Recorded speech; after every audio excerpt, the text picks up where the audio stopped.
Where we are now in the legislative process, as I was trying to develop a way to explain this, I thought of bracketology. For those of you who don't understand, it's an NCAA basketball term to try to track what's happening in legislation today. This type of legislation gets referred to three committees in the House of Representatives: Ways and Means, Energy and Commerce, Education and Labor. One single bill, H.R. 3200, was referred to all three of those who have what's called jurisdiction. That is, they have the right to change the law as necessary to accommodate the bill over some part of what's in 3200. Each of these committees has completed their work during what's called a markup process, where they sit around and consider amendments. Energy and Commerce considered over 80 amendments over about a 10-day time period. They've each reported out a slightly different version now of 3200, and we're now in the process in the House of the leadership of the House, which includes the committee chairs, converting those three different bills into one single bill in the House of Representatives, which will come up for a vote anticipated now to be mid-September or so.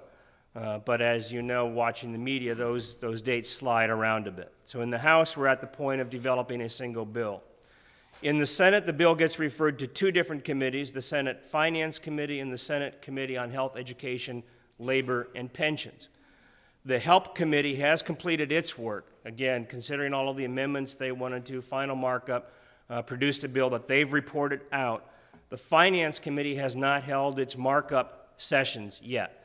The latest deadline that the chairman of that committee, Senator Baucus from Montana, is working with is September 15th to develop the finance bill. He's been a little bit evasive whether that means that's the date by which he hopes to have markup done, or if that's the date he'll start markup.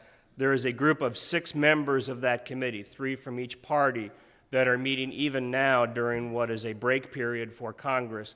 They're using telecommunications to continue their work to try to develop a bill language that the committee would then consider and then report out. So we are not at the point in the U.S. Senate yet of even having bills out of both of those committees. Once they are, again, leadership will have to try to combine that, merge it into one bill. That will be a huge challenge. There are likely to be some significant differences between what the HELP Committee reported out a few weeks ago and what the Finance Committee is likely to report out in September. The politics of this is that in the HELP Committee, the Democrats pretty much wrote the bill on their own, took in some amendments and considerations from Republicans, but didn't try to achieve a bipartisan vote in the committee. Finance is approaching it to try to achieve a bipartisan vote, which may make the provisions quite different.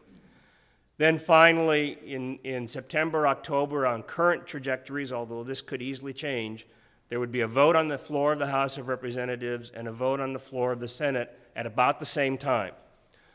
In the past, these haven't been timed very well, and members of one chamber or the other have felt like we took the political risk to take a vote, and now you on the other side of the Capitol building are taking forever to make up your minds, and we're taking all the heat. So it's likely the House will hold off on voting until at least the Finance Committee bill is out of committee. Once that's done, there'll be a conference committee. So the Senate bill and the House bill are likely to be quite different, particularly around some of the hot-button issues like the public plan option.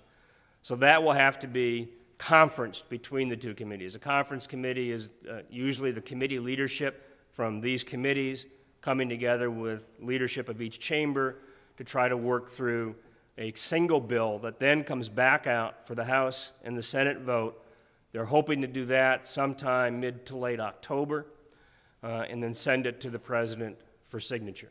So that's the process, and we're way back here still in the early stages of that process.